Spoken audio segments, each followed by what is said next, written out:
Em novembro de 1914, Padre Cícero escreveu em sua defesa: propagaram contra mim quanta calúnia e inverdades que nunca nem sequer pensei produzirem tantas prevenções contra mim. No espírito dos senhores bispos, que ouviam a Dom Joaquim, que se impressionou tanto contra mim, que não sei como formava a consciência para imaginar e dizer até em portaria e escritos, crimes e culpas que nunca as tive, criaram tantas prevenções contra mim, que perdi a liberdade de comunicação com eles, sabendo que não me veem não como sou, mas como o senhor Dom Joaquim os persuadiu e propagou. E tomei o propósito desde o começo desta enorme perseguição contra mim de entregar tudo a Deus e a Nossa Senhora das Dores, e não defender-me de coisa nenhuma. Mas vamos entender como tudo chegou a esse ponto. O objetivo desse vídeo não é defender ou condenar, mas expressar o que realmente tinha na troca de cartas envolvendo o padre Cícero Romão Batista e o bispo de Fortaleza da época, Dom Joaquim José Vieira.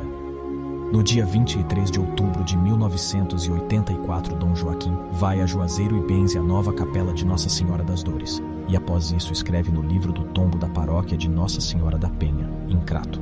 A capela de Juazeiro, começada em 1875 pelo padre Cícero Romão Batista, sacerdote inteligente, modesto e virtuoso, é um monumento que atesta eloquentemente o poder da fé e da Santa Igreja Católica Apostólica Romana, pois é admirável que um sacerdote pobre possa construir um templo vasto e arquitetônico em tempos anormais, quais aqueles que atravessam esta diocese, assolada pela seca, fome e peste. Em 1886, Dom Joaquim responde a uma carta do padre Cícero. Tenho a satisfação de responder-lhe atendendo às peculiares condições da capela de Juazeiro, onde reside um sacerdote ilustrado e zeloso. Estou autorizado a conceder-lhe a faculdade de conservar o Santíssimo Sacramento para aumento da piedade dos fiéis e cumprimento dos seus deveres religiosos. Nosso Senhor lhe conserve o fervor e lhe console nos transes dos ofícios da vida. Ore sempre pelo seu servo e amigo. Um ano depois, no dia 1 de dezembro de 1887, Dom Joaquim volta a escrever para Padre Cícero. Satisfaz-me, sobretudo, o bom resultado alcançado pelo seu zelo. Deus, que tudo vê, remunerar-lhe-á aumentando-lhe as graças já concedidas, e eu, por minha parte, muito lhe agradeço o benefício que fez aos meus diocesanos. Rogue pelo seu humilde servo e admirador. Em 4 de novembro de 1889, escreve o mesmo Dom Joaquim ao Padre Cícero. Sou amigo e admirador de Vossa Reverendíssima. Confio na sua sinceridade e na sua ilustração, e por isso o julgo incapaz de qualquer embuste. Nesse período já havia acontecido o milagre da hóstia de Juazeiro, todavia o bispo não havia sido informado. Ele só ficou sabendo dos fatos 8 meses depois de forma indireta, o que lhe causou profunda consternação. Em sua justificativa, Padre Cícero escreveu em 27 de janeiro de 1890 para Dom Joaquim. O que eu devia fazer era comunicar tudo a Vossa Excelência. Porém chove de toda parte um aluvião de gente, que tudo quer se confessar, e contritos deveras, verdadeiros romeiros, há 500, há 1000, há 2000, uma coisa extraordinária, famílias e mais famílias, uns a cavalo, outros a pé com verdadeiro espírito de penitência, quanta gente ruim se convertendo. Após reprovação do milagre de Juazeiro pelo Vaticano, no dia 23 de agosto de 1891, o bispo exorta a obediência do padre Cícero quanto à veiculação dos fatos. Eu não proíbo, não posso proibir, e nem quero que Vosso Reverendíssimo e outras pessoas deixem de narrar o que hão visto, e acho que o devem fazer, mas o que manda o Concílio de Trento é que não se qualifique de milagre, no púlpito, autoritariamente. Nem Vosso Reverendíssimo, nem qualquer outro sacerdote podemos fazer isto, antes que a Santa Sé examine os fatos. Em particular, cada um pode crer desde já nos fatos, como miraculosos. A questão é da solenidade do púlpito. Examine com prudência os fatos, mas não os qualifique já. O padre Glicério vai colecionar os depoimentos e fazer outras diligências atinentes ao caso. Depois de tudo feito, subirá o processo à Santa Sé. Esperemos, pois, com mais paciência. Em 1894, Dom Joaquim muda radicalmente de opinião. Por exemplo, ele faz um relatório ao internúncio nestes termos. O padre Cícero, homem original e principal protagonista da deplorável comédia, respondia sempre com equívocos. A este sacerdote que não é sincero, só tenho permitido celebrar o santo sacrifício da missa. Darei 1000 graças a Deus, se o dito sacerdote, efetivamente, retirar-se desta diocese, onde só pode fazer o mal. Em 8 de junho de 1895, Dom Joaquim apresenta ao núncio seu diagnóstico. Vossa Excelência Reverendíssima, cumpre-me ainda esclarecer a Vossa Excelência sobre a índole e o caráter do reverendo Padre Cícero e do Senhor José de Marrocos. O primeiro é um sacerdote de bons costumes e de certas qualidades atraentes, mas infelizmente é algum tanto desequilibrado das faculdades mentais, razão por que o meu antecessor, de saudosa memória, muito hesitou em conferir-lhe as ordens sacras, deixando-se afinal vencer pela constância do mesmo Padre Cícero, então aspirante ao sacerdócio. Este sacerdote, quando ainda seminarista, leu as obras de Dumerville e de Gomes, e desde então ficou com a monomania dos milagres, o que deu causa a embustes de Maria de Araújo e de outras mulheres do Juazeiro. No mesmo ano, 2 meses depois, escreve Dom Joaquim ao novo internúncio. Este sacerdote, que é algo tão desequilibrado, tem se deixado conduzir por José Joaquim Teles de Marrocos, antigo seminarista expulso, homem astucioso, que procura sempre perturbar a paz religiosa na diocese. Atualmente os fanáticos só prestam admiração ao Padre Cícero, que é tido por Padre Santo. Finalmente esta triste história continuará com maior ou menor ruído, enquanto o Padre Cícero permanecer no Juazeiro. Se o padre obedecer ao chamado e for a Roma, o Santo Ofício verá que trata com um homem desequilibrado. Se não obedecer, ficará reconhecida a sua rebeldia e contumácia no erro. Em 27 de março de 1897, Dom Joaquim escreve a Monsenhor Guide a seguinte interpretação sobre o Padre Cícero e seus seguidores. Presentemente, ninguém mais liga importância às mulheres embusteiras, que não fazem mais milagres e já caíram no ridículo.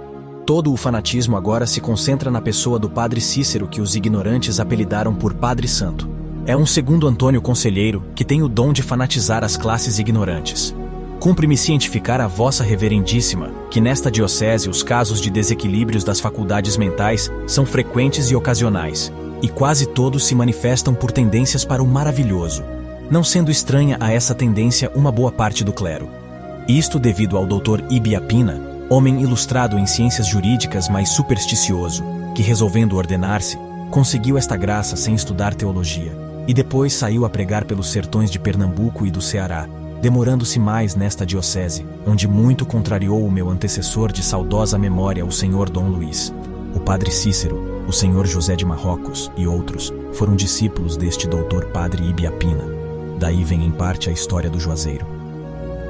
Nesse mesmo ano, o bispo acusa o Padre Cícero de não ter se corrigido, nem se justificado, continuando a contrariar as determinações diocesanas ao persistir na inculcação dos falsos prodígios nos romeiros. Diz Dom Joaquim que os pobres visitantes do Juazeiro, desprevenidos da verdadeira instrução religiosa, admirados de certas singularidades que não observam em outros sacerdotes, retiram-se uns para atrair outros a virem ver o novo taumaturgo, mantendo-se desta maneira constante romaria àquele lugar, com grande vantagem para o comércio, é certo, mas enorme dano à fé católica, pois além da crença nos supostos milagres reprovados, leva esta pobre gente falsas ideias religiosas, desprezando os ensinamentos da Santa Igreja, para se apegar a grosseiras práticas supersticiosas, tornando-se vítimas inconscientes de nefandos especuladores. As pessoas rudes, desprezando os salutares avisos de seus pais, vendem os poucos haveres que têm, e lá vão para o Juazeiro levar seu óbolo, na convicção falsa de que, fazendo esta romaria, nada mais é preciso para a salvação. Muitos párocos nos têm comunicado as dificuldades que encontram para reconduzir ao bom caminho alguns de seus fregueses desvairados pelo fanatismo. Isto não somente nas freguesias vizinhas do Juazeiro, mas em outras mais afastadas dele. Há poucos dias recebemos do pároco de uma freguesia distante daquele lugar, 60 léguas, uma carta. Eis o que relata o reverendo sacerdote. Sinto profundamente levar ao conhecimento de Vossa Excelência Reverendíssima o estado de fanatismo em que se acha minha freguesia por causa do Juazeiro. As romarias àquele lugar não cessam. Tem chegado ao ponto de, estando a imagem do Senhor do Bonfim no corpo da igreja, a sair para uma procissão. Indo o povo a beijar a imagem, veio um sujeito com o retrato do Padre Cícero e pô-lo ao lado da mesma, o qual era também beijado. E tendo mando retirá-lo pelo sacristão, o romeiro não quis atender. Foi preciso ameaçá-lo de dar parte à autoridade. Consta-me com certeza que uma mulher, festejando em sua casa o mês mariano, pôs no altar em que se achava a imagem de Nossa Senhora o retrato do Padre Cícero. Finalmente os interessados nas rendosas romarias, ao mesmo tempo que estendiam suas redes para apanhar os incautos e engrossar seu tesouro, prosseguiam cautelosamente na apelação anunciada. Segundo o enviado, foi mandado a Roma, sem autorização episcopal, em fins do ano passado, levando tudo quanto foi julgado adequado à realização de seus desígnios. Em 1920, o então bispo do Crato, Dom Quintino, escreve ao Papa, a favor do padre Cícero. Num rascunho da carta, encontramos as opiniões do bispo.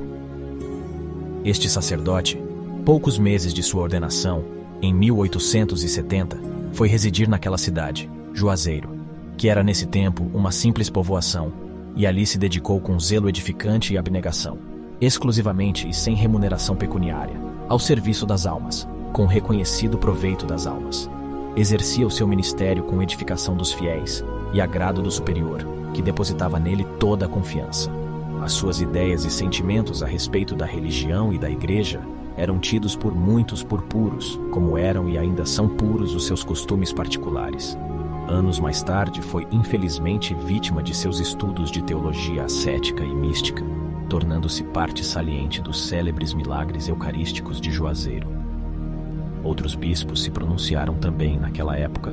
Dom Arcoverde, futuro primeiro cardeal do Brasil, escreve a Dom Joaquim: é incrível, eu o tomo por um hipnotizador ou um magnetizador e a infeliz Araújo um médium que age sob o influxo do padre ou sob sua sugestão com intervenção do demônio para produzir as ilusões e maravilhas de que sabemos.